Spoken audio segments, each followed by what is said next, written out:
Yeah,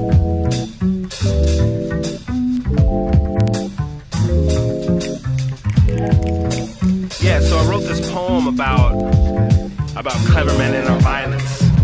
And it starts out with this young boy that wakes up on a desert floor. And all around him are the sights and sounds of war. Soon he learned that the whole world was at war. The whole world was at war. Thanks for being here. It's my pleasure. Nice to see your space. Welcome to, you were in the back the whole time. Yeah. So Shad was like, it's a nice place. I'm like, no, it's really junky back there. It's hideous. This is decently less junky. It's beautiful. Oh, thank you. Yeah, take it in. So Shad, thanks for coming to Hamilton. Thanks for hanging out. My pleasure. Thanks for putting out an album. It's been 5 years. Yeah. Too long? Yeah, it's been a while since I made a rap album, and it was just nice that you reached out about doing this, because this is a project that's kind of unique for me and one that I like to talk about. I feel like talking about it is almost the point. It's unique in that sense. Yeah. So I imagine most people are at an evening with Shad. They know who Shad is. But do you want to maybe just take people quickly through a bit of, like, you're from London, how you got into hip-hop and into making music, and then, how'd you get to this project? What was kind of the evolution for you? Yeah, so I grew up in London, Ontario. My family is originally from Rwanda, and we came to Canada when I was just a baby and set up shop in London, Ontario. That's where I grew up. That's where I got introduced to music. Started making music, like most people do, with friends, and in the 90s, it was freestyling. That was the era, so that's kind of my entry point. Started recording in my early 20s, and at this point, I've made 6 albums, and also done some other things, hosted... Do you count your boy in those 6? Absolutely. Because you should, because that's canon Shad. Yeah. Like, it has to be. Yeah, absolutely. That was my last project. And yeah, for those that don't know, that's like it was a retro. I would call it like a retro pop rock album. And it was like the photography was part of the album. Yeah, like, the photos were good. It dropped out of nowhere. It was the real Beyonce. It was amazing. it was super fun. I absolutely counted it in my discography. It's just so different that I had to have a different name for it, because there's no way I could transition, say, from one of my other songs into one of those songs. At a concert? At a concert. But you should. It would be That's actually what tonight is. Tonight is all your boy Tony Braxton songs. So buckle up, everybody. That would be a hard turn. So yeah, that's why there's a different name. But I count it. Yeah, it's one of my babies. 6 albums, and done other things. Hosted CBCQ, and I host a show now called Hip Hop Evolution. Who's watched Hip Hop Evolution? It's really good. Thank you. I can't take credit for it, but I'm happy to be a part of it. I do think it's really good. Yeah, it's great. It's special. And then this new album, like, why? I guess this is a question I've heard people ask, is like, you've taken, it was a 5-year hiatus from making rap albums, and then it was the most ambitious strike back in. Like, it was so... I remember we were talking maybe a year or 2 ago, and you were like, yeah, I'm working on these, like, 2 projects that I'm kind of dancing with. One I could go would be, like, very me and very, like, Shad, and people would get it. And the other one would be this experimental parable of, like, there's all these characters, and they're in conflict. And it was like, whoa, that sounds far more risky. And you went for it. Yeah. Why the risky path? Well, because that's way more interesting. It is definitely way more fun. Yeah. And at the end of the day, it felt more meaningful. You know, there's a big part of me that loves to entertain people and loves to make people feel good. And I was making songs that were aiming for that kind of feeling, but it felt like it didn't have soul. Like, the songs I was making in that vein, they felt like they didn't mean anything. Why? And then, I imagine that's similar to stuff you've made before that but meant something to you at the time. Yeah, but it's that texture of real, you know, that wasn't there. It's like when you're chasing a feeling and you're not getting there, like, you just know when you're not getting there, and it's like, this is sort of like a copy of me. Which came first in your brain? The, like, old school kind of stuff that sounds like what you've done, or was it this idea that you kind of shoved aside? Yeah, well, I was kind of making both simultaneously, but I was really actually leaning towards like, man, I want to make people feel good, you know? Yeah. I really want to do that. But it wasn't there. The texture of honesty and soul wasn't in those songs yet, and it was there in this other project that became this album. So what was it in this project that got you excited? Like that kind of like, I can't sleep, I've got to get in. Like, what was that energy that pushed you back into it? Well, there's a couple things. One is the story that is at the center of this new album. Just the apparition of that story in my mind was a unique experience. Like, it felt inspired. And so that's not something I take lightly. And then the process of trying to make these songs come to life also just felt real and felt exciting. And as the songs were coming together, they felt purposeful and meaningful. And so I had to go that way. And I still think that there's hope in the story in the end. You know, I hope that the album gives people a rich and good feeling, but just in a roundabout way. And it's not a bummer album, which is a little bit, when I'd heard the idea, I was like, ooh boy, like I like Shad to make me smile. Like Smiley Shad is by far my favorite Shad. I was like, angry stone thrower Shad, I don't know where this is gonna go. And then when I heard the first single, I was like, oh, that's got that kind of resiliency. But as I listened to the lyrics, and we'll get into these characters in a little bit, but I was listening to the lyrics going, oh, like this is not the same as let's sit back and have a good time, right? And so as the album kind of came together, there are a lot of like jams and a lot of songs that I put on just because it feels good. But even the songs that feel good have texture to them, I think. Yeah, that's good. I'm glad that you feel that way. Because that was part of the fun creative challenges. How do I make this not a bummer? Right. And it's fun to have a challenge like that creatively, to go, I do want to tell this story, and there's a lot to this story. It's dense by nature. I can only simplify it to a certain extent. But at the same time, how can I make it feel, I guess, intense instead of heavy, and exciting instead of just a bummer? You know, where it's dark, I hope it's exciting dark, or weighty dark and intense dark, and not just a weight on you. Yeah, which I'd like to get into, but I think just in case anyone hasn't heard the album enough to have gotten used to some of the characters, it might be worth you doing a bit of a primer, and then I'd love to hear how that weightiness and that kind of buoyant joy kind of clash in it. But quick hands up if you've listened to the album, just to get a quick read of the room. I won't take offense. So he's actually going to take all your names. Okay, so just about everybody. But, you know, probably people have listened through it and got a kind of a sense of some of the characters.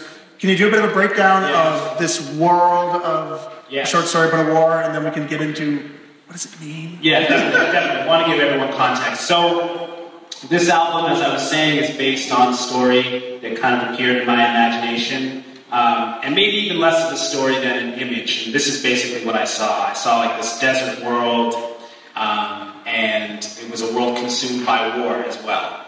And I saw these different characters in this war scenario, these different factions, and immediately I saw the rationales of these characters, so I'll just walk you through some of them.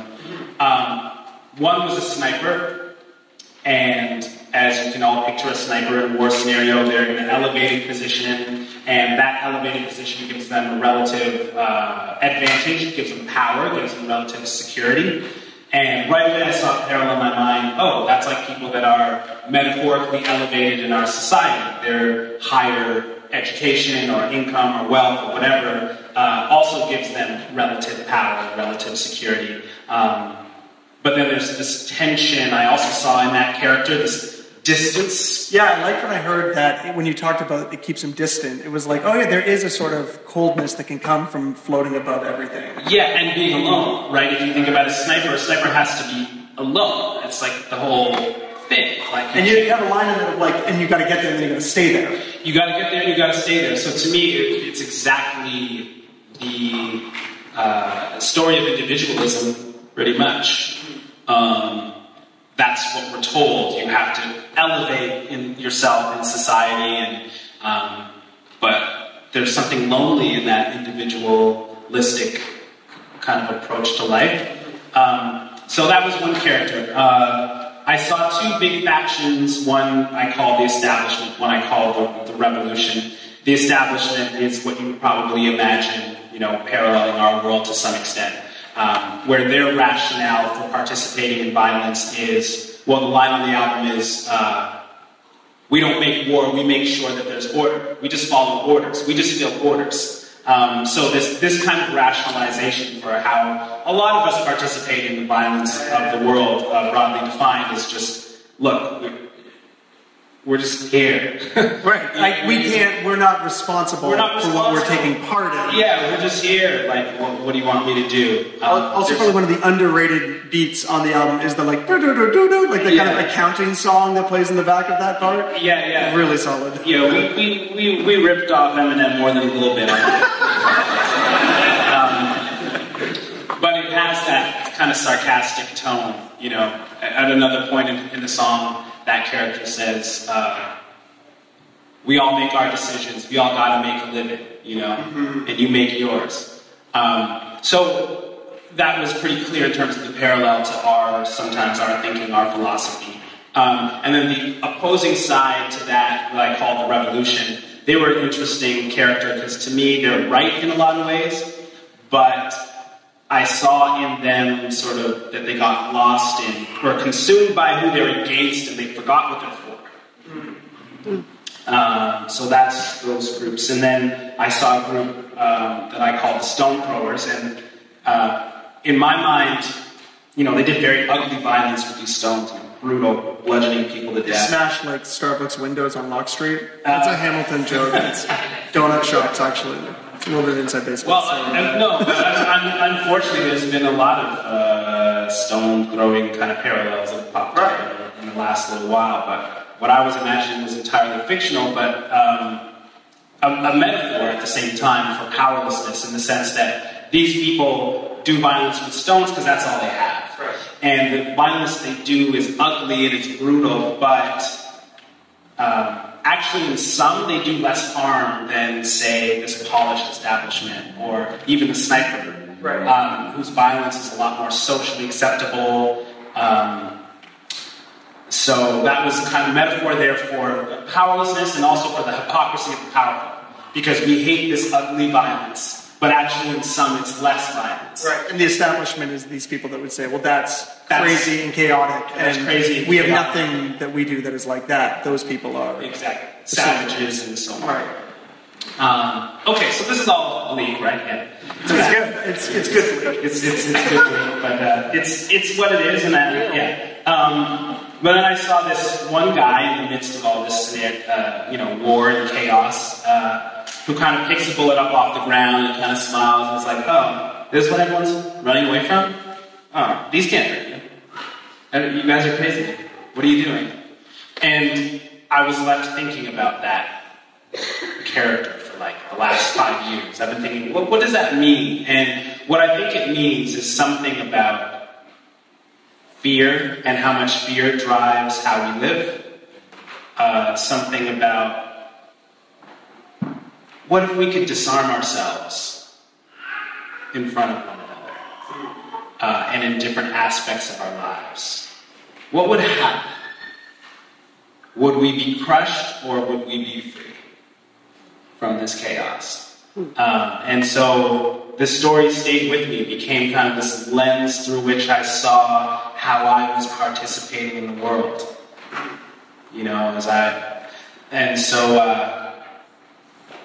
That's basically it. It's almost less of a story, more of like a snapshot, of a scenario. And So fear.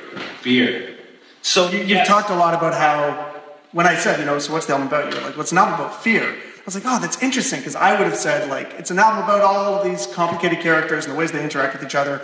And then there's the motivations of them and them and them. And when I asked you, you were just like, fear. That is what this is about. Yeah. So how do you see fear coming to play on these different characters, on these different characters that, like you said, are waging within us and also are part of the systems that we're connected to?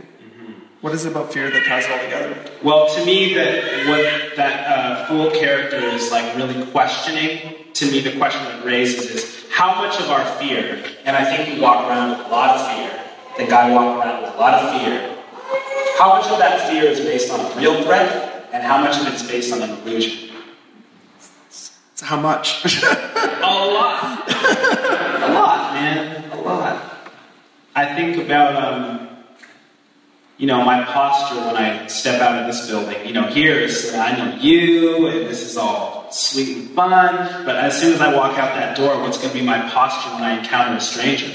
It'll probably be this weird thing in my head where I'll be thinking about my power, and maybe their power, and trying to judge whether or not I'm safe, or whether or not I'm not. And I mean safe not just physically, but also my pride, is that safe? We kind of have this computing in our minds at all times about power. Where do I stand? Where do I stand? And, when I meet a stranger, why am I worried?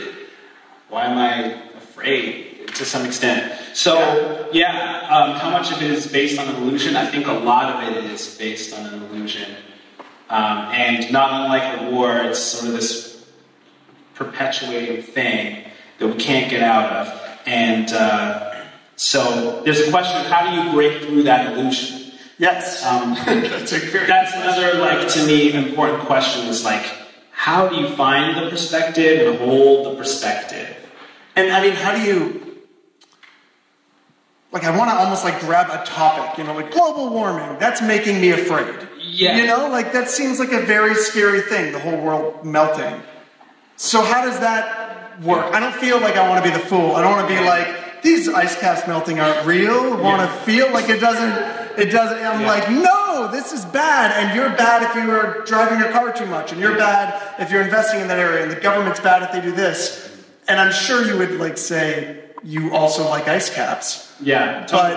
But there's something still in that, even on a topic, I imagine.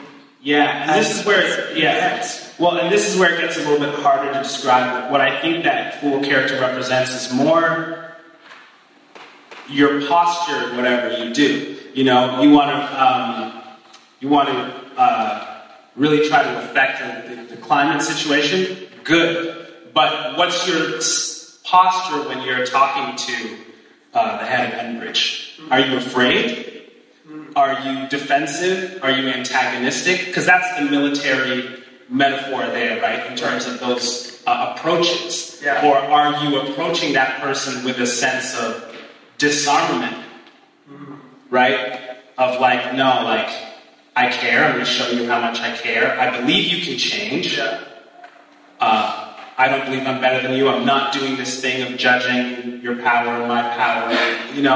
I'm not playing that whole militaristic, that whole game that war is actually quite an apt metaphor for. Yeah. And I heard you say once you felt like you related most to the sniper. Yeah. This feeling of, if I collide with somebody and there's tension, or if I disagree with somebody, I want to elevate over them. I want to, educate myself or make more money or posture myself socially so that I'm over them.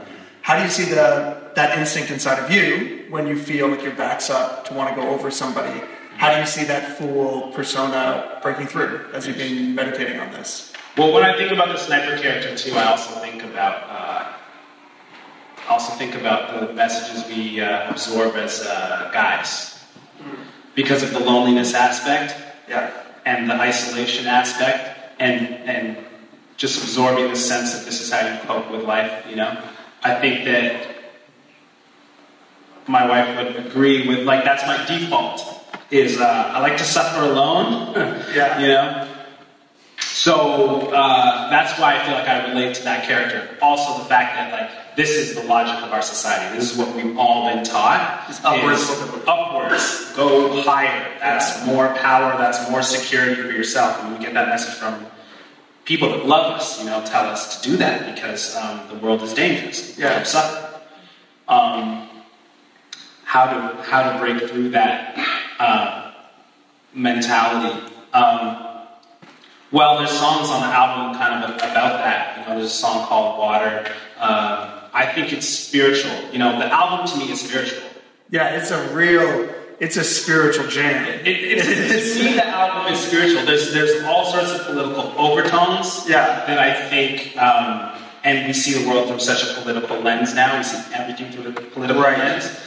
That can absorb a lot of your sort of mental and emotional space, I think, when you listen to the album. But to me, it's a spiritual album. Okay, because it's about fear, and it's about how can we overcome fear. So the song Water is one that I listened to at first, and I was like, oh, it's about Nestle. That was like where my brain went. Politics, right? It went to, like confessional, it went to, oh yeah, we have to control the water.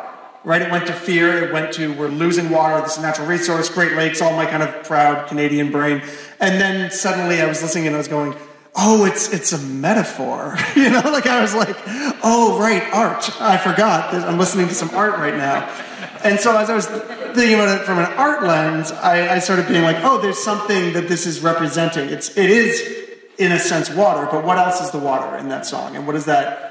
That's the Fool's second song, so what does that mean? It's, to me, another simple metaphor for the spiritual. So when I think about water, I think of what is refreshing, what is life-giving, what is clarifying, what is cleansing. And especially in that song, there's two pieces of that metaphor that I like, and one is the reflection aspect. You know, when you look at the water, clear water, you can get a reflection of yourself, of who you are. And don't we need that sometimes? Just a sense of who we are and where we're at. And in terms of where we're at, I also like the part of the metaphor of like the current in the water. Right. Gives a clear sense of like direction. You know, if you're lost, you're like, oh, the river's running that way, so I know what that is. So there's a guiding force to it as well as a reflective. Guiding force as well as a reflecting force. So those are the elements. You know, it's a metaphor that's been around for thousands of years, I think, for the spiritual, but it's still just apt and rich. And those are the two that, you know, I really kind of name and put at the center of the song. That's like the chorus, you know. So how does that speak to, you know, we're in this political world. I feel like social media is a space where I think you obviously see it the most extreme.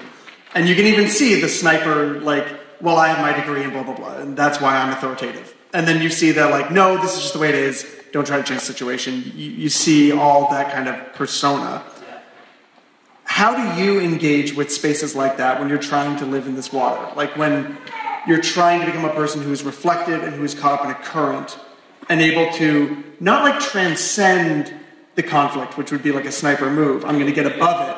But almost, I don't know, maybe get below it? I don't know. Like, how do you, what does that practically look like in the ways that you experience it when you come up against all these kind of powers around you that are playing these characters? Well, I think there's something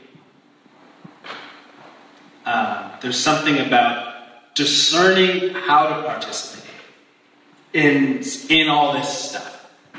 That's hard. And I think that is one of the essential kind of spiritual questions. So you're talking about, say, for example, social media conversation or whatever discourse is happening around a certain issue. And I think one of those big questions that all of us carry, that I carry, is like, how should I participate? Right. Or should I even? Or should I be a part of this? Or should I even participate? And everyone's deleting apps right now as you say this is like Shad told me Twitter's gone. But, you know, I don't know. Some people can maybe help a lot, you know, through social media. I can't tell if it's... I think it's bad on the whole. I'm pretty confident it's bad on the whole. But it's not all bad. I like that like 8 years ago, we're like, people talking across the world, this is only going to bring reconciliation. People are fundamentally peacemaker. Oh shit. You know, like just like, oh wait, no, we are way more, I'm a Christian, I just say it, we're way more sinful than we think we are. Like we are broken, we break others, we are judgmental, and as much as you can have, I mean Twitter, not to take this just to social media, but like you see revolutions, like to keep on these themes that have taken place on Twitter, but even the question of how you get where you want to go isn't is a part of this. I think part of the question is like when I think about that water song and that water metaphor is figuring out how to participate for you in the best way, the way that can bring the most kind of healing and good. And that might even mean stepping away. That might very much mean stepping away. Do you know Brian Walsh and Sylvia Keys met in Toronto? I just met Brian a couple weeks ago. Okay, some of you guys might know him. He's a professor at Wycliffe. And in their book, they wrote a book called Colossians Remixed, and there's this line in it that, I'm going to sound like an idiot because I don't know how to pronounce the word right. I read too much and don't know how to speak. But they talk about an ethic of secession. Is secession the right word for stepping out of something? I'm so smart. That in a culture hell-bent on more, sometimes the most radical thing we can say is enough. This phone's enough, and this amount of clout is enough, and this much money is enough, and this relationship is enough, and this pleasure is enough. And that there's kind of this impulse to keep grabbing more or keep kind of fighting for more. And there's, I don't know, when you talked about the idea of stepping out and seeing ourselves and being caught in a different kind of rhythm, it just made me think about this idea of when do we say enough? And I think people see that as so personal. So they think, well, that's nice for you, but that doesn't change the systems. That doesn't change the real conflicts. But I suspect you are saying in this story, they are the individual kind of making these decisions, and the bigger systems we're a part of are more linked than we might think. Yeah, that's absolutely what I'm trying to say. And towards the end of the album, I'm really trying to root all this stuff in our everyday kind of lives, All of a sudden you're like, Toronto. I was like, that's not a story about a war. Yeah. Because I do think that you're absolutely right in the sense that all this stuff, yes, it plays out on a political level, but it plays out even more importantly, maybe, I don't want to say importantly, but it plays out. Look, it plays out in our everyday relationships and our everyday little communities, And so, how that is an important question that I think about every day: is who am I responsible to? What am I responsible for? And absolutely, that drawing the line of that's enough. There are a lot of potential relationships you could have on social media or whatever, but who am I really responsible to? And what is really, there's a lot of things I could be involved with, causes or whatever, but what is my work? It's having a kid. Also, Shad's a dad now, and Amara is right over there and sleeping, so keep it down. Has becoming a father being... Yes. You've worn so many hats over the last couple of years, some of which have been very large, some of which have been very, very localized. Has becoming a husband and a father, has that been a part of this reflection for you? It's such a cheap question to ask when you're interviewing somebody. It's like, no, it didn't affect me at all. I'm a lazy, terrible interviewer. I think as I've gotten older, I've learned more and more the importance of relationships and certain relationships that really ground you and ground your life, I didn't have a baby when I made this album, but I was married. And so that's such an important relationship in my life, and that's a certain amount of hours in the day and hours in the week that I want to devote, and mental energy and emotional energy. So absolutely, I'm trying to process all this stuff because I want to manage my life well. I want to manage that relationship well.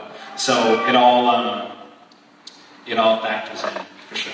The shift in the album on the second last track to kind of back to today and to specifically Toronto sounds like you're hitting on some themes of gentrification and changing cities and increased cost of living.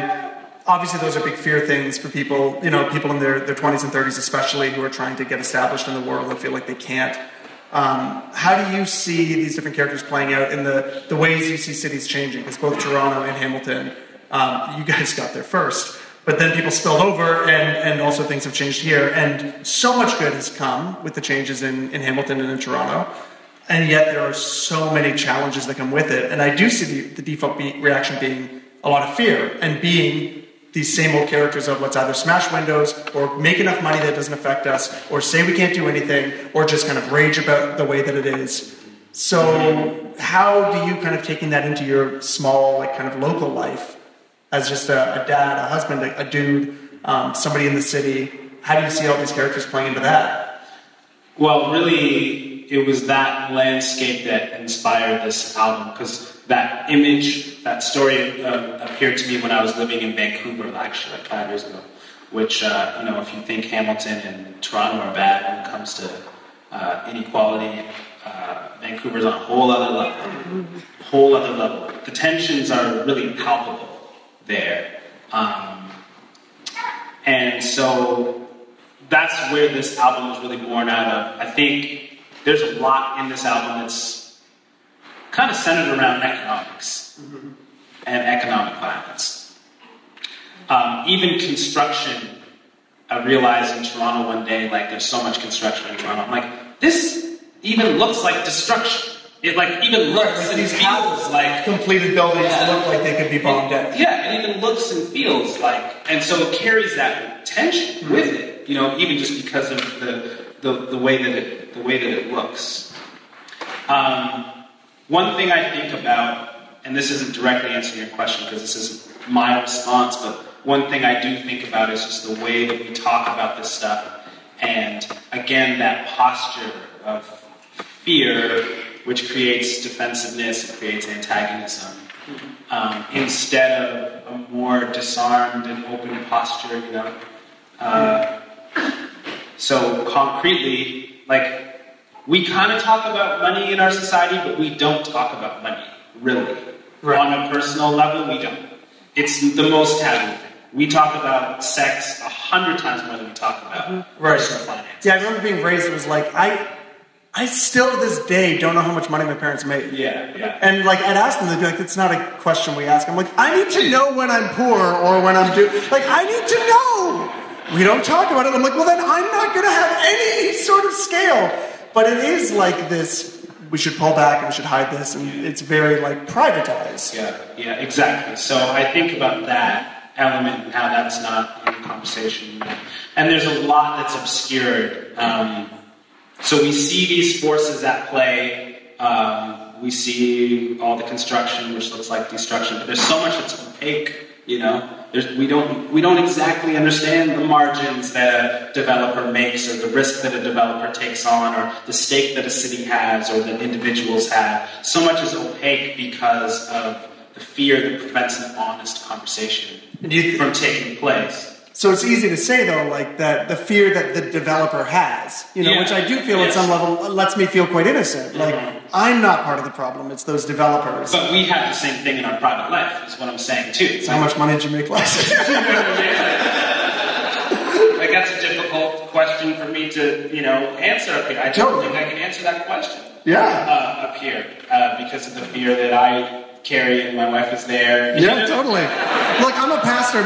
All of my community sits down and looks at how much money I get and then decide if it should go up or not. So that's why it's anxiety provoking. Well, you're one of the few people, and like I'm an artist by nature, and part of what that means is like I'm actually like afraid of money. I don't even like to know how much. If you have too much money, it means you're failing as a creative person. I just don't even like to know how much money I have. Right. There's part of me that's like afraid of it. Like, it's weird and it's scary and I don't understand how it works. And I don't like to be around. You just hope that like nothing turns off in the home one day and if it's all rolling. Like part of why I like the redistribution of wealth is because like I don't want to be around money. Like I don't want to know. I'd rather just somebody else distributed it all equally because I don't like to think about it. So that's a fear thing. So what for you is, money, we all want the banks and the government and all these people to do the job. And maybe there's an element of that that's good and valuable, but we can't really affect it. It's very difficult to make that kind of thing happen. And there's a chance that even the act of making it happen would create some sort of more corruption. Like, it's so hard to see. Yes. So we take it back to ourselves and we go, well, I'm afraid of money. I'm afraid of changes in my neighborhood. I'm afraid of development. What does it look like? What is the bullet that you pick up and say, this isn't real? It's probably one I haven't picked up yet, which is, I think, starts with those, again, your own relationships, right? Those private conversations with your friends and family. Honestly, just even talking about finances, like, that would be a leap for me, and I think it would be for a lot of people. But I think that would be one step of kind of conquering that fear, and then maybe that can go up to a higher level, or even just to other conversations. I remember watching the monk debate last year, for example. Those U of T debates that they have, right? And they bring in big public intellectuals to talk about a thing. And I watched it. I was excited to watch it. It's about political correctness, which is a stupid way to frame a conversation. But anyways, they had these people debating, two on each side, and on one side there was Michael Eric Dyson, black scholar, and woman Michelle Goldberg, woman that writes, I think, for the New York Times. On the other side you had Jordan Peterson and Stephen Fry, so two white men. And at no point in the conversation did any of them feel like they could just say, you know what, I'm on this side of this conversation.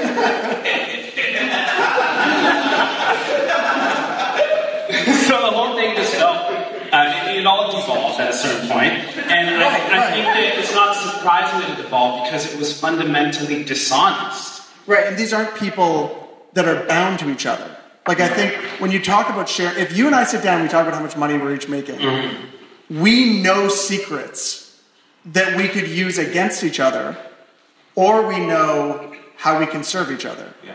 But you can't get one without the other. Yeah. If I know someone's housing is precarious, and they know I have an extra room in my house, it's now either a weapon or what we need from each other. Yeah. But that kind of, the vulnerability it takes to do that is so intensely frightening, because we want to be so self-sufficient. Yes, which is I think why the scenario in this story and in this album looks the way it does, looks as bleak as it does. Because a lot of times I think it is just as hard as you're describing. I really think sometimes that it is as hard as being in a war scenario and not believing that bullets can affect you. That's how hard it is to live with that level of vulnerability. But I can't help but suspect that if you had that conversation, or if I had that conversation, I just might be okay.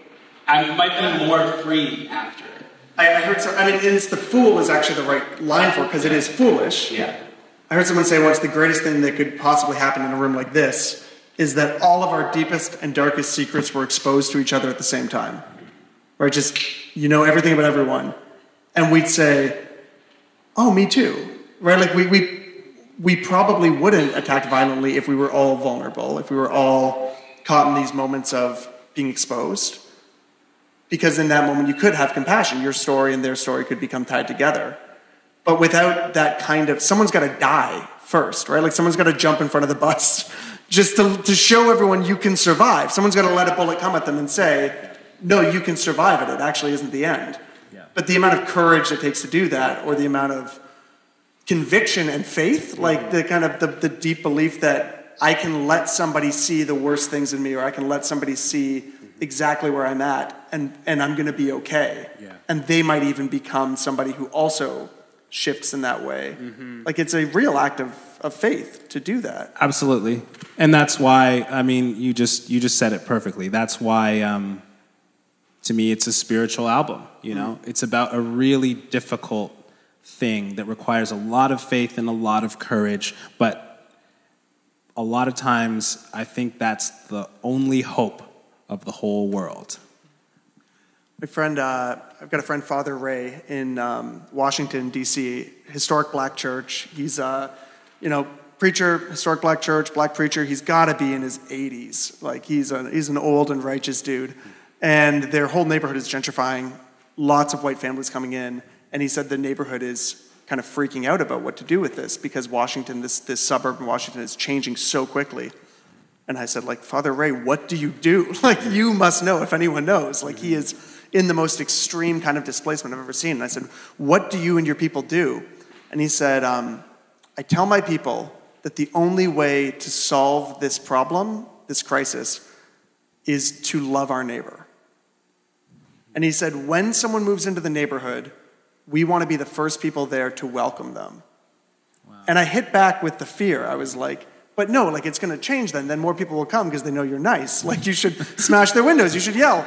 Like just, you know, be an asshole. Don't be a nice guy. They're like, come on in, everybody. And a bunch of white people will move in. And so, and he said, he said to me that was the way a lot of people were thinking, but that he's seen this enough in enough different contexts to know the only solution is to invite the new neighbors into the old story. And to like say, you are part of our neighborhood now. We welcome you in, which is a vulnerable act. Wow. And you could come in and take it over, and you could try to steamroll us. But if you actually start to believe that your story and our story is just our story, you may become the advocates for the neighborhood. Wow. And so shout outs to Father Ray. Yeah. But that to me was very foolish. Yes. When I heard him say that, I thought, there's nothing, if you assume the worst about everyone else, nothing positive will come of that. Yeah. Yeah. And, wow, that's just such a tough thing to do. But, you know, in that story, I hear faith and I hear courage, you know. But that's so tough to do, and it's no longer... It's tough to do, and it's no longer fashionable even, or even like cool in any way. Like that's not cool. Like no, and so you're not even you aided will not by... get a lot of likes and retweets if you're like, no. You know, I brought a welcome basket to my neighbor who I think might be oppressing me. No, you that's right? Not popular. Yeah. No, it's not popular. It's not popular. It's not popular. It's foolish, you know. But if I'm honest, it's also what I think is the highest wisdom and the only hope we have in that sort of self-perpetuating violence that I really think is the world that we live in. I do think that's the highest wisdom. So I'm going to give, in about 15 minutes or so, we're going to open it up for some questions from the floor. So just to give people a heads up, there's a mic here and a mic there. So if you've got a question, like, think about it, keep it in your brain, and we'll let people come up and ask you some questions in a little bit. But while people are thinking about that, yeah. I was curious. I was like, oh, we should talk about something that I don't think you'd probably get asked that much about, which is the component of your faith. Like we actually met in a church in Toronto that I was interning at when I was 15, and you were, and you had just put out, I think your site or one of your, I think you'd put up Flying Colors or maybe TSOL. Okay. And so we met, and it was in this context of church that I got to know you, and then got to know the church that you were a part of out in Vancouver. So for you, you know, faith, spirituality, following Jesus isn't just an ideal of like, it's about inner peace. Like you've kind of put skin in the game. You know, I've seen you move to multiple cities and keep putting skin in the game in these different places with church communities, which is also not fashionable. Yes. So, you know, but we're sitting here in a church building, and I'm glad that we as a community can host this conversation. So nobody get weirded out. We're not going to like do an altar call at the end of this or anything. Probably. I'm super weird and religious, so it's fine. How much, you know, I know though for you, like Christianity isn't a box you check. It's not just like, oh, this is the box I check on religion, this is the box I check on this. You know, it really is a worldview for you in a way that you kind of see the world. It's clear that the Fool has Christ characteristics in this. How did your faith as a Christian person interact with this work? Like, was it more explicit to you than other projects you've worked on, or less? Like, how did that kind of play out? Yeah. I mean, your boy Tony Braxton was super Christian, obviously. Yeah, obviously. That's a joke. It was just an old like soul album. No, yeah. Yeah, very much, man. Very much. I'm not a theologian, but from what I understand of the story of Jesus, it's not unlike this album in that. Well, it's a story of intense violence I mean, we forget sometimes, like, what the crucifix is. Like the central symbol of this whole thing. We like it's wear really it's hardcore. like wearing a machine gun it's around really, your neck really and being hardcore. Like, it's gold. It's really, really hardcore. I got a question once. Forget that story. That story sucked. That story sucked. I just ran through it in my brain and it sucks. I guess what I'm trying to say is I am steeped in this story about foolish resistance, about trying to do the right thing and the end looking a whole lot like miserable failure, but still doing it, and a surprising redemption for everyone. It's still the best story I know, you know, and that's what I'm steeped in. That's what I got. Yeah, and the more, like, I think, you know, when I was a kid, the biblical story was kind of this, you know, Jesus died on the cross for your sins, and he was kind of just this floating man who never touched the ground, and there was no real context. He had to find a cross so he could die for your sins, and so feel a little bad, but don't worry, you're fine. And that was kind of it. And then the more I learned about the biblical story in the context of Jesus, you do have these different parties. You have the Romans who are ruling over the Israelites. You have oppression. You have fighting for land and fighting for water and taxes. And you have zealots who are trying to violently throw over the people over them. And you have these people who are trading their souls into the Romans. So you have this same landscape. And there's something so beautiful and bizarre about the echo of that. You know, that we're sitting here talking about gentrification in 2018. You know, 2,000 years ago, these people are talking about being oppressed by Romans. Yeah. You know, we were talking about Rwanda, the Rwandan genocide. You see these stories play out again and again and again. And you see people responding in so many of these similar ways. And you see the Christ character, or the Christ character that we can inhabit, who subverts it, but loses. Like, because you know, to follow the Jesus story, the fool would say, I guess, these bullets aren't real, and then would get shot to death and be dead. And so, look, this is a story I'm so steeped in, right? So there's a song on the album called Peace War, and that's the most kind of intense, I think, that the album gets. And at the end, there is this sort of dark, gnarly voice that quotes, I think it's Matthew, like, blessed are the peacemakers. And then there's a gunshot. Because that's what it is. I think that's how it goes. But it's not how it ends. In the resurrection, the accounts in Scripture are, you know, 3 days. I wish that we could see sometimes 3 days later, you know, was it worth it? The exposing, the you know, taking a risk on vulnerability or whatever it is. But sometimes it takes longer than 3 days. Yes. But I think we do have enough cases we can look at across the world and through history where we see that nonviolence and creative thinking and forgiveness and vulnerability ultimately do win the war and can even end the conflict.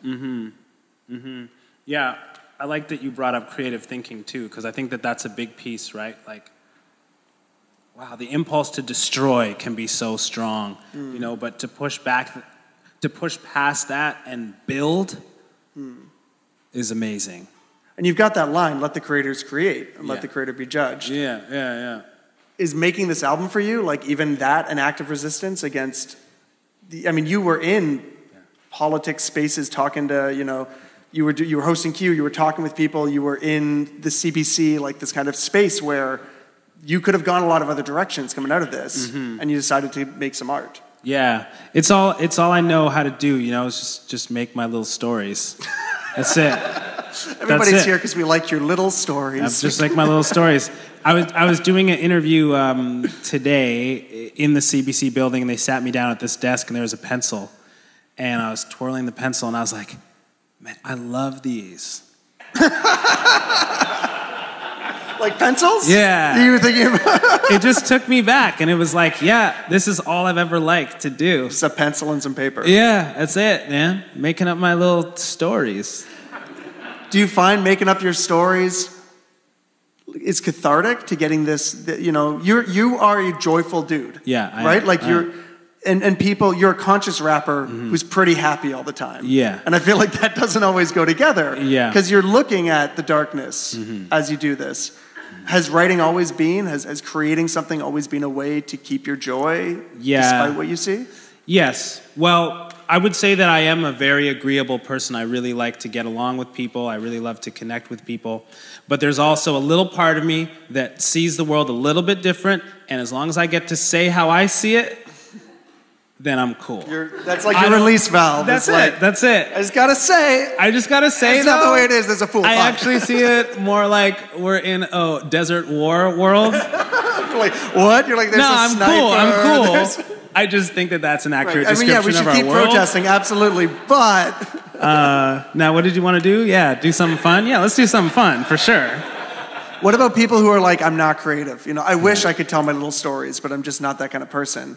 I imagine that you don't think creating is limited from anyone. No, I don't. What do you do when you talk to people like, just, I don't know how? Yeah, I don't fully understand what people mean because, creativity is essentially just problem solving, Yeah.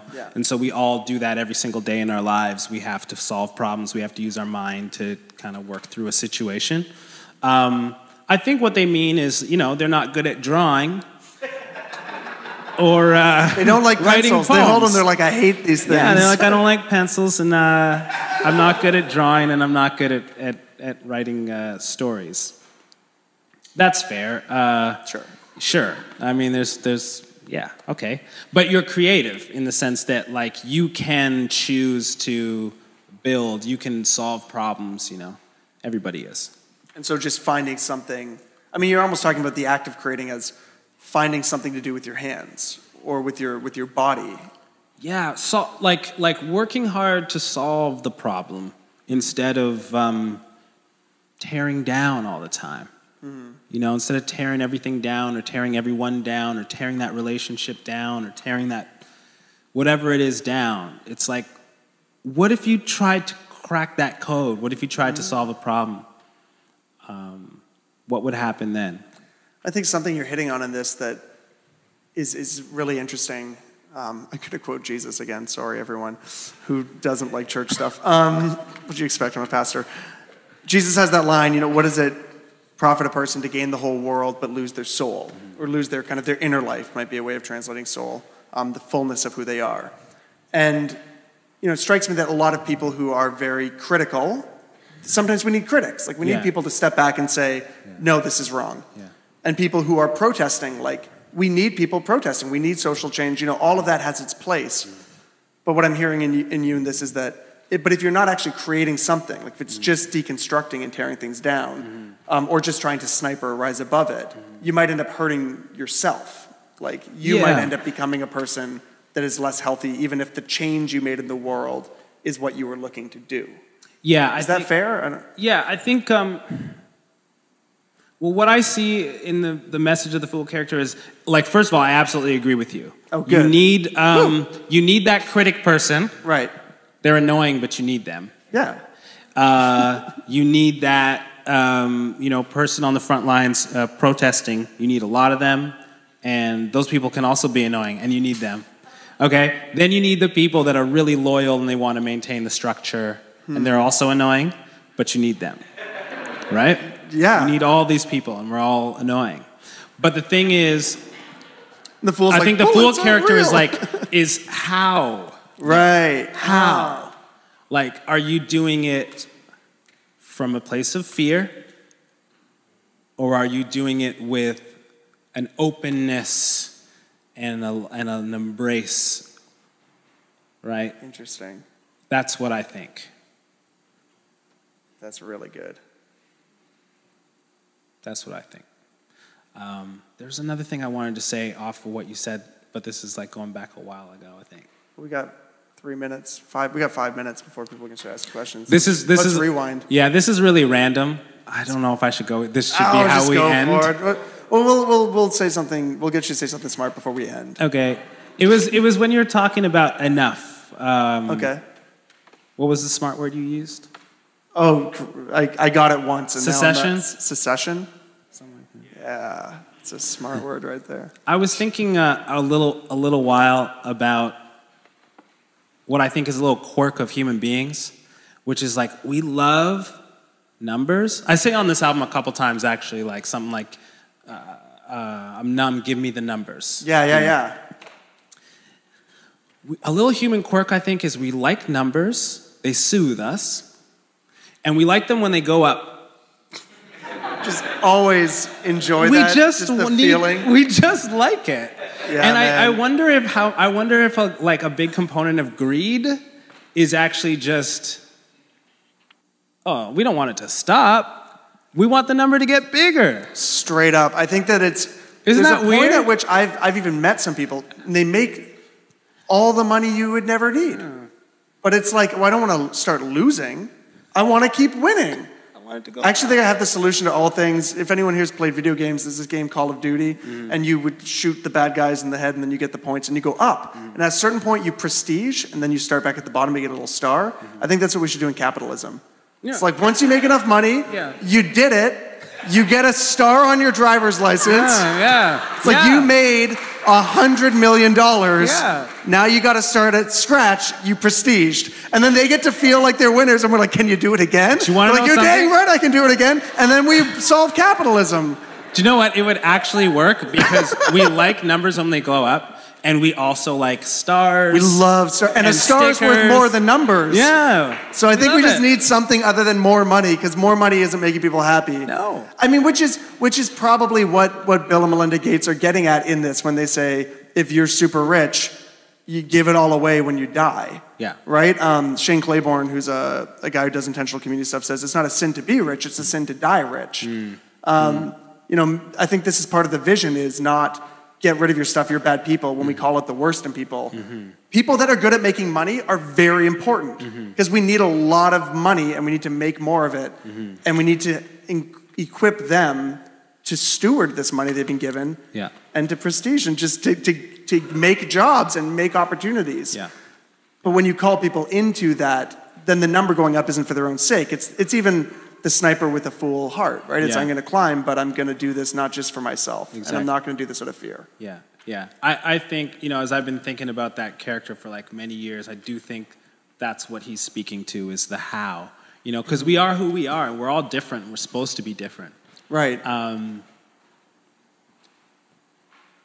So it's how are you the way that you are, and how am I approaching the way that I am, and is it with an embrace of you and your difference, or is it with a fear and, you know, antagonism and defensiveness towards your difference? So how does you being on tour now, you putting out this new album, being back in the spotlight of this music scene, how do you carry the Fool with you in that? Do you feel the temptation of, this album has to do really well, it has to be received really well, I need to sell more than I sold of the last album? Or I don't know if people buy music, but you know what I mean. Well, yeah, you feel that too as an artist, which is an interesting thing, because the truth is your work just might serve who it serves, and, you know, growing might not be good for your work. You know, but that's different. But it's supposed to. I like it. It really looks nice when it goes up and it never goes down. I think when it's higher than last year's. Yeah. Just charts. Yeah. So that is a challenge. I think that's my thing every day, that I have to fight and go. You know, remember basically what I'm trying to do with this project. And the things that I want to talk about, and the way that I hope it touches people, and really try and just serve people with that, and kind of forget about everything else as much as possible. Do you have like rituals or practices to help you remember to remember? Yeah. You know, to help you snap back to, this is why I made this? Every single day. I every single morning. For me is like, I need to set aside time. I have my own ritual of kind of praying through my day. Like, I have a real ritual for that, because I wake up feeling all the fear and the anxiety. Yeah. and the pressure to respond to the world. And I don't want to come from that place. I want to come from a place of remembering these are the relationships that are important. This is what my work is, my service to people. I want to remember people who are less fortunate than me and what my relationship is to them. And then I want to go about my work. I've found I need to do that every day. Our world's just gotten more and more distracting and disorienting. And so I need to do that every day. As well as, I have rhythms on a daily basis, on a weekly basis. It's just become vital for me. What's your weekly rhythm? A little bit of sports has to take place. A little basketball, just to make sure I can move. I'm pretty much performing playing basketball or sitting. So playing basketball is a key. So I like that to be a part of my week. My wife and I try and read together once a week as a way to slow down and be able to connect, just kind of create the circumstances where we can actually connect. You brought up church. Church is an important part of my weekly, thing if I'm in town and able to participate. The rest is just normal human stuff, like sleep and things like that. I love this is like the most hard-hitting interviews, like Shad on his spiritual disciplines. No, but it's important. It's important. Look, and not just because we're in a church, but all the conversations I hear nowadays are about self-care and wellness and mental health. All this stuff it's important. Community, all this stuff is important. You can frame it in many different ways. This is the best way I know to care for myself and my soul and be able to approach the world in the way that I think is actually good. But these are conversations everyone's having because we live in a very difficult time. And I think one of the best gifts your album gave me as I was listening through it was just naming those things that I think we all feel the craziness. I think we all feel the antagonism. We all feel that feeling of I got to keep my head down. It is just an aggressive space. And you kind of came along and gave it language and images that let us kind of hook on and go, oh, that's what I'm feeling, and that's what I'm feeling. Cool. And so hearing you kind of walk through your own process of how you try to keep the fool alive, I think is helpful. Thank you. Yeah, I think that the story was that for me. I think that it just sort of appeared in my mind because I was sensing all this tension, and it's almost your subconscious being think about it this way. Right.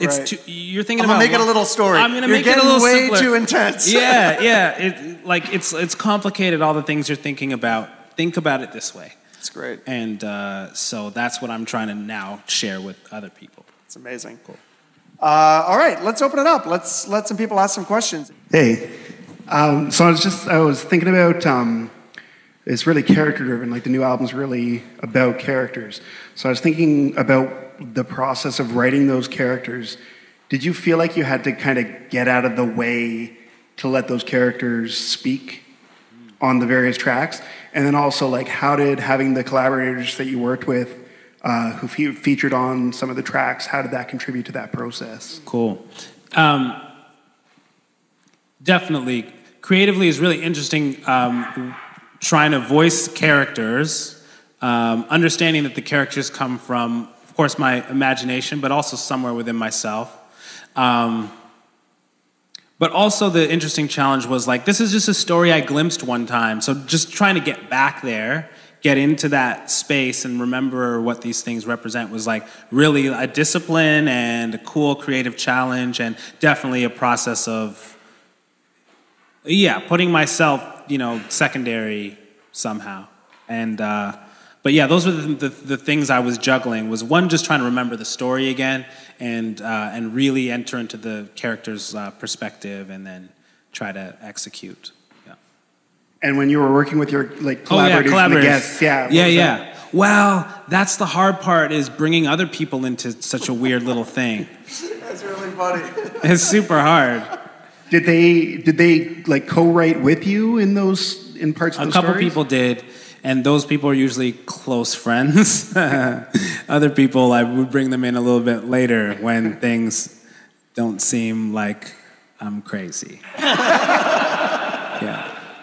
But yeah, there's a couple people that are closer friends, and I brought them in early on and just said, listen, this is the thing I'm kind of trying to do. Do you want to help? And they were down. So yeah, that's a good question. Thanks again. Thanks, man.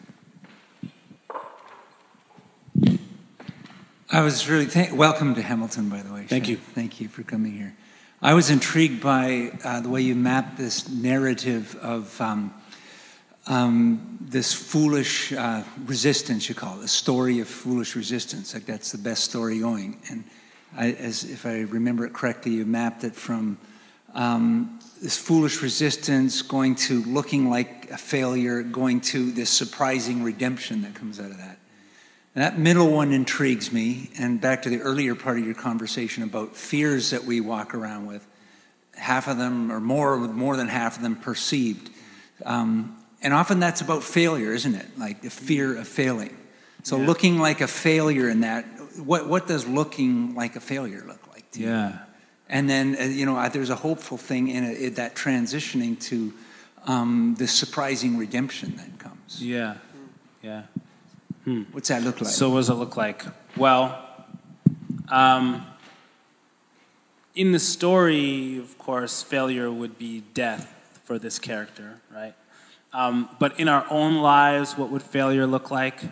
I think a big thing that we fear is our death in a different sense, like our idea of who we are dying.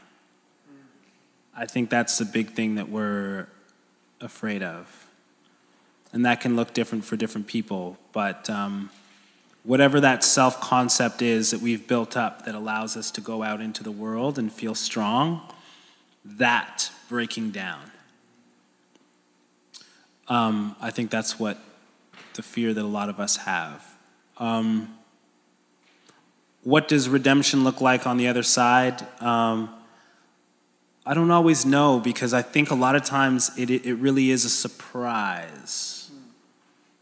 I think a lot of times it's a surprising feeling or realization, or tends to be some kind of surprising turn that you can't predict. I think you have to just submit to the failure, actually. That's the only thing you can truly anticipate, you know? Yeah. I think, what can I say about the surprise? I can say in my own life what I've experienced. There's an interesting thing I've experienced where good things have happened to me, and because I feel like I didn't go through those good experiences well, I don't remember them fondly. And then there's been things that I've gone through that have been hard, but when I remember them fondly because I think I went through them well. And that's been a surprising thing for me in my life. Surprising realization. You know, that moment, that hardship, it is really just a moment, and how you remember it is a lot longer. So yeah, hopefully that answers your question.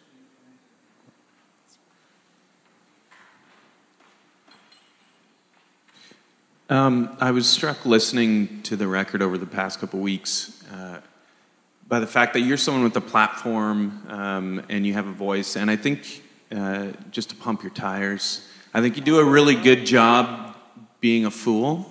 It's a foolish thing to put out a crazy concept album like this, and I think it really lands and it really hits home. You and Kevin talked a lot about how it's a spiritual record, and not really a political one, but I think, again, you do a good job kind of capturing that everything is spiritual, right? Politics is spiritual. The socioeconomic reality that we live in is spiritual, right? The close relationships that we have. So I think that's an important reminder as well. A question. Yeah. Now that you feel Sorry, good, he's going to hit you hard. I'm just gushing here, yeah. It's a really simple question. what's one thing you've read that has really informed or influenced the way you think about these themes? Wow. Maybe it's not a simple question. No, it's great. You don't say the Bible, you're going to be in trouble. Beside the Bible. Yeah. Of course. The first that pops to mind actually is Tolstoy's spiritual autobiography. It's like a short little thing that he wrote, and man, it really touched me. I kept that with me for like a long time. It's, how can I describe it without spoiling it? It's tough. I don't want to spoil it. I want you to read it at some point. This is what I'll say. The first half of it, he talks about how at around 50 years old, he thought his life was meaningless and he really wanted to die. And he talked about all the things that he thought were meaningless about his life and about the world. And then there's this turn in the middle where he's like, oh, then I realized that life isn't meaningless. My life is meaningless. That's good news, I guess. So that's like my pitch almost of the book. But the parts that really like stuck with me are a little bit later. He has some beautiful phrases that he writes about what he calls a sacred flame in the hearts of just a few souls in the world. And he says that, you know, those are the people that keep this whole thing going, which I really like. And it's like, it's dark to think that, but I'm like, oh, you know, he's like, those are the people that keep the whole world sane. Anyways, I love that. I think that influenced this album. It's influenced my life for sure.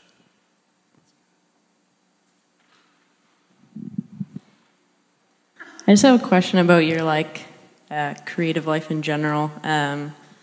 You're saying that you're generally agreeable, but you have your sort of different perspective that you need to share, and I guess that comes out in your art.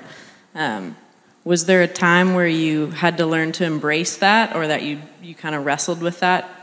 And then obviously you've developed that over your years of being an artist. But. Yeah, for sure. There was a time where I was like wrestling with this question a lot of people wrestle with of like, am I an artist or not? And I just arrived at the funniest realization one day. I was like walking to class and I was like, I don't need to figure that out. I just need to make the thing I want to make. I don't need to answer that question before I make the thing. I just have to make it. I was like, oh, nice. That was like literally what it was like. That was literally what it was like. And it's been that way since then. Like, that's still how I think about working. Like, I just think about it like that. I don't need to resolve any big questions. Just need to put the thing that I want to put together, and that's it. Go from there.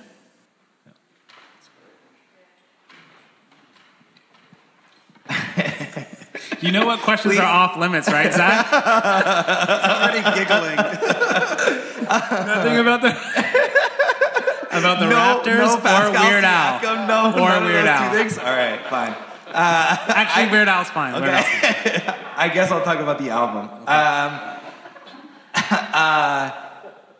So in the album, like there's like the Fool, and the Fool appears, and like one thing about the Fool is like, to me, like the Fool is this very like youthful perspective on the world, right? Like, so what I'm wondering is I like listen to the Fool, and you hear these ideas, and you see like the Fool looking at the world in this way and operating in this way.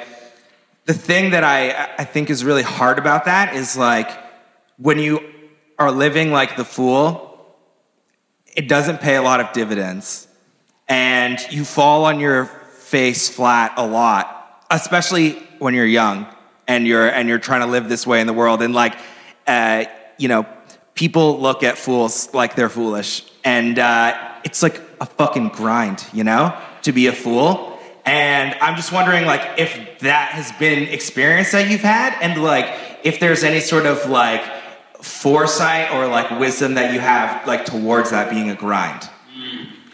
Wow, yeah. Because you're failing all the time. Yeah. You know, that's a tough question, man, and I really want to answer you honestly, you know? I feel like there's a time in life, like confidence is important, and I guess what I'm getting at is, I think there's a time in life where wins are important. It's the same way we encourage kids, you know, when they suck and stuff, and we tell them that they're good.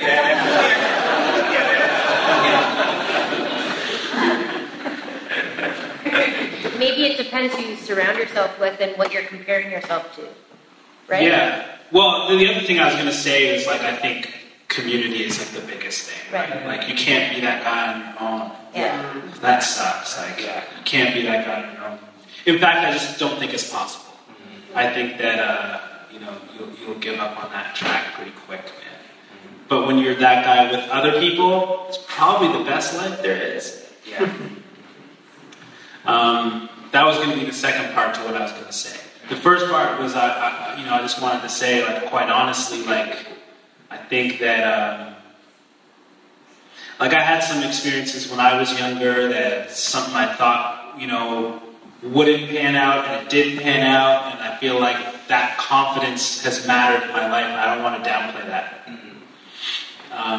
But then another part of me wants to say, too, like, that whole community piece is so huge, and really is the difference from, like, the worst experience to, like, the best life you can have.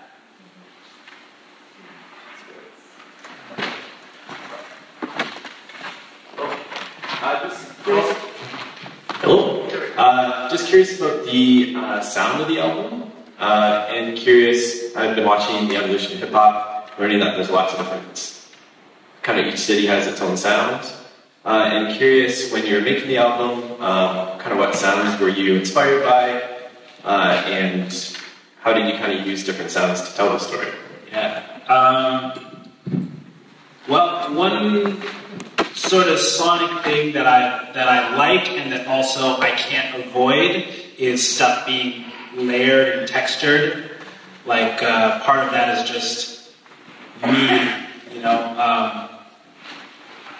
Stuff gets old feeling around me, and, like, it just, I don't think I could make an album that, like, sounds really good, like, sounds really, like, clean and good. I don't think I can do it. It's just not me. But that is who I am. I embrace it, and so sonically I wanted this to be also textured and layered, but maybe even more so. I wanted it to carry certain feelings. I love to make people feel good, but I wanted people to feel the intensity and fear. Like, I wanted people to feel that at certain points in order to really enter into this landscape, you know? Not for the purpose of keeping them there, but for the purpose of describing the situation for what it is. Those are some of the sonic things that, like, I wanted to get at, and there's a lot about that that's less tied to place. You know, you're talking about hip-hop evolution in different cities, and more tied to, like, time, and our time now, and, like, digital, so ugly, like, digital distortion, and that, you know, that feeling, it's like, it's gross. Yeah, that's kind of what I wanted to, you know, to say, to feel like our times feels like a little bit cliche, but I mean it in a purposeful way, not just in terms of feeling current, but, like, I think there's something about our digital world that's, like, serious and interesting and worth, like, tapping into, because we won't even be here for very long. We won't be in digital for long. We're going to be in something else soon, and this is, like, a snapshot of where we're at.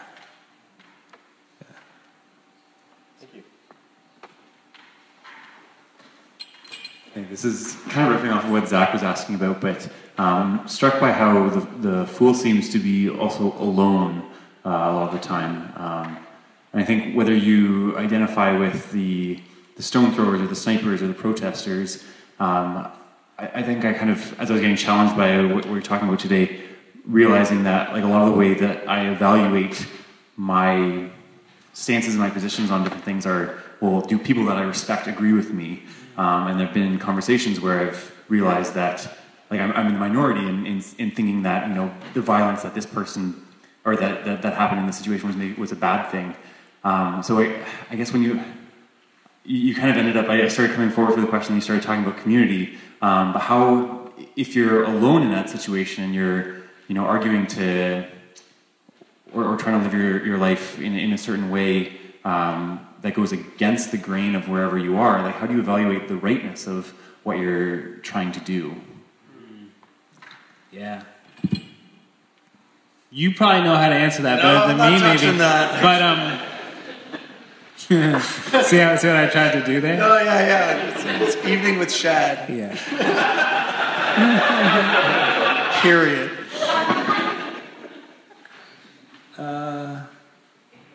You know, my philosophy is take your best guess with your best intentions. That's always been my philosophy. I don't know if, like, do you know what I mean a little bit by that? Like, I think that you're not always going to be right, but you can look at the facts and take your best guess with your best intentions. And by your best intentions, I mean, why are you doing it? Are you doing it for your own, you know, benefit or whatever? Like, where are you coming from? And did you really take a look at the facts and make a judgment with your best understanding? I don't think anyone can fault you for being mistaken. You know what I mean? For not knowing the right answer, for not being a genius. Like, I think that that's all fine. We all are going to do that. I think that it's really fine as long as you're taking your best guess with your best intention. I don't think anyone can really fault you. Just at the end of the day, it's like, yeah, I was wrong. Like the fear element too would be a part of that. Kind of going back to what you said, you know, is this action being done in fear, or is this action being done? Yeah, is it some of the other things you exactly? Is it done in fear for the purposes of self-preservation or whatever, or is it being done really out of a generous spirit, and really you thought it was a good idea? And you were wrong, but you were wrong, but hey, so generous of spirit, like it's fine. Yeah, I was wrong, man. I couldn't read the chart, you know. I tried. I couldn't, you know. That's what I think. Yeah. Cool. We got time for a few more. Hi. I have a question about the first line on the album, which is actually repeated a couple times. Like, you wrote a poem about clever men and our violence. When you bring up all these characters, they seem to have a common flaw that they're naive to the positions of everyone surrounding them, but they're so self-aware. Would you are you trying to juxtapose their cleverness and their naivety, or maybe I'm reading in too much to that? No, totally. Yeah, that's a phrase that like I've been throwing around for like a few years now, clever men and our violence. And yeah, absolutely, like I was saying earlier, this thing of like forgiveness and self-sacrifice, whatever, like it's the highest wisdom, you know, but it's not wise in our society, in our culture, right? Clever in our culture looks different, but it's gotten us in this position that we're in, you know? Clever is this super elaborate, complicated food system that's like riddling us all with diseases and ruining the environment. That's clever. So I am kind of playing with what that word means, you know? Yeah, it's actually, I never even thought the fool and the clever men in our violence is, you said it right up there. I didn't even notice it. It was really good. Just to add to that, would you consider like a part of each character to be clever? Like, is a fool clever in a way because he's looking at it from a different perspective? Like, bullets don't have the power to kill. To me, that's like the highest wisdom is kind of that foolishness, you know, that's the kind of interesting thing that's happening there. But yeah, every character to me like has their rationale, and it is sound, you know. Totally. I really tried with that. You know, there's this war voice that says, we know life in its sacredness. We know life because we've taken it. You can't know life without death. We know war. We know best. You know, I'm actually really trying to present a rationale that, honestly, it makes sense to me. You know? Right, there's a logic to that. There's a logic to that. To saying to this Peace character, you don't know about life because you don't know about death. You know? So, yeah, I think that there's a logic for sure. You know, and when we talk about our food system, you know, which is the example that I brought up earlier, there's a lot of sophistication happening there. Right. It's dizzying. I can't follow it. And we got a lot of food. It's marvelous. We got McDoubles for days. Yeah. So unfortunately, there's a lot of methane that goes into the sky. But hey, it's smarter than it's more than I can comprehend. Well, it's more too. Like it's we need more food, and that's true to a point. Mm-hmm. Mm-hmm. But when do we say we don't need to eat meat? I mean, my wife and I are just fighting about, like, we know it's ethically right to be. We should all be vegan. We all know that. It's just, I like meat. I want more meat, and we're trying to cut it down. Just a couple meals a week, we're not going to have meat, and it's this impulse of, but more. You know, we could put it on the plate. You know what really bums me out? Because I eat meat. I eat a lot of meat. But Delicious. You know what really bums me out, though? Is I feel like if we just all banned it, we would actually all be fine. In like 2 weeks, we'd all be used to it, and we'd be like, I did it. Right. I we need honestly it to be wouldn't forced care. on me. We wouldn't really care. But it's, I don't want to do it if you're not going to do it. Yeah. And back to even some of that vulnerability. Yeah. You know, why should I sacrifice something if my neighbor's not going to sacrifice something? Yeah. Yeah. Totally. So you're saying, for the record, we should ban meat?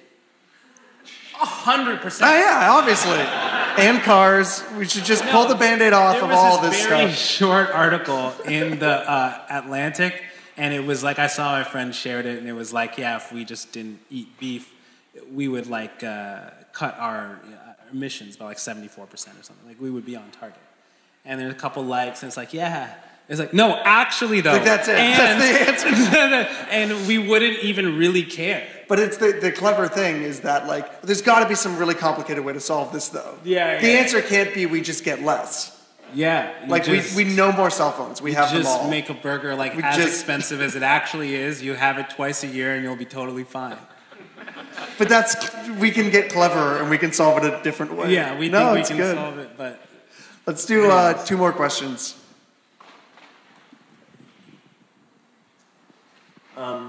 This is going to be a bit of a rambling question, but... Let's do 1 more question. No, I'm kidding. We'll do 2 more questions. It's great. So you've said on a number of occasions that it's kind of like a mission of yours to be a positive influence in culture and to encourage other creators. And like in your album, you talk about let the creators create. And I think back to other songs that you've had, like Keep Shining, which is a very like positive outlook and is like a real encouragement to me to like really put myself out there and keep shining. But on this album, there's a darkness and you really like delve into that darkness. And there's this one line that I want to quote specifically.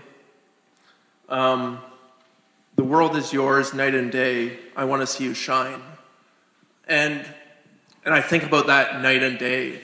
And I want to know, like, from your perspective, like, going on that journey of, like, delving into that dark stuff, coming out of that, how do you, like, was that a positive experience? And for other creators, do you recommend going down that path? Yeah.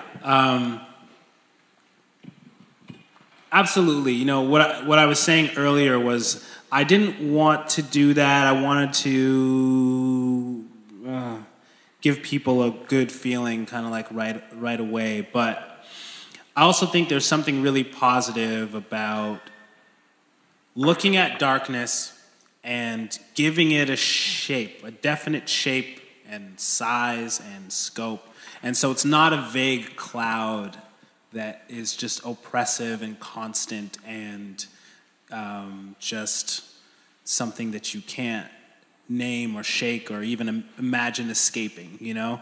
but to look at the darkness and understand it to some extent, so that it can be overcome potentially. I think that that's worthwhile. I think that that's worthwhile, 100% for anyone.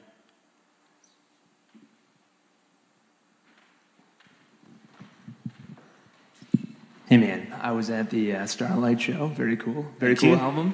Thank you. Very cool talk tonight. Thanks for coming. Appreciate it.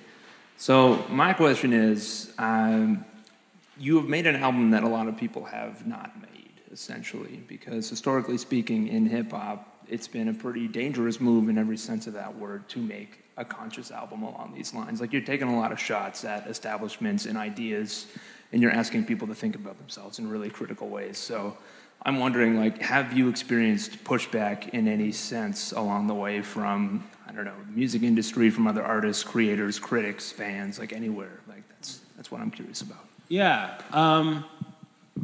definitely. It's not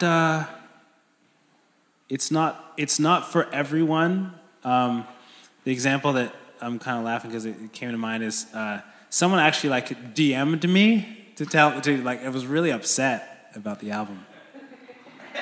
It's just a funny thing to do to someone. Upset about? It's so weird. It's odd Was it, like, to do. offensive, or did they just not like it? They just really didn't like it. They're kind of making fun of me too. But was like, I should tell him directly with a direct message. Just directly in my DMs. It's just a funny thing to do. I don't think I'd ever think to do that to an artist. It's because you're really nice, though. Like, you're a good guy. There are bad people out there DMing people every day. It's just so strange. It's strange, isn't it?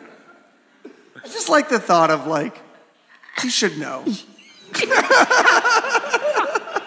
This is the right thing to do. There's integrity in this DM. It's so interesting what people think. So yeah,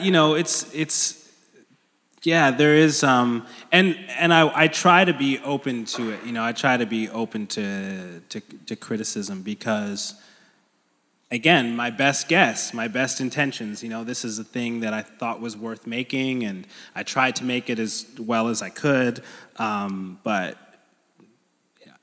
it's not infallible, and not to everybody's taste.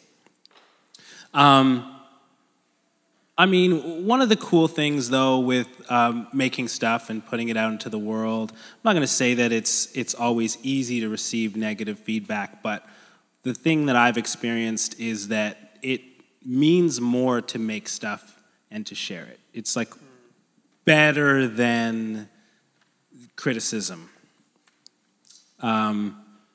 That's been my experience. And then again, there's an element of like how you go through it that colors that whole experience. It's like people ask me about my experience at the CBC at Q, and I get the sense they think I'm lying, but I had a great time. Not everybody liked what I did there, and I was fired, but I really did have a wonderful experience. It's like a thing about how you go through a thing that really matters, whether that's, criticism or whatever. And that's back to what you were saying before. There's been highlight moments of your life that you missed, and there's been lowlight moments that you experienced that actually brought you more joy, even through them. Yeah, strange how that works. But there's also a thing about, if it doesn't piss some people off, boring. Yeah. I get the feeling that, you know what I mean? If an album like this didn't upset somebody, I feel like I did it wrong. 100%. You know what I mean? It's like, 100%. Dude, thank you so much. Dude, this is great. I really appreciate it. Again, thanks for hosting me. You have a beautiful space. I appreciate it, Kevin. Yeah, come back. Let's do it again sometime. Everybody, Shad. Thank you.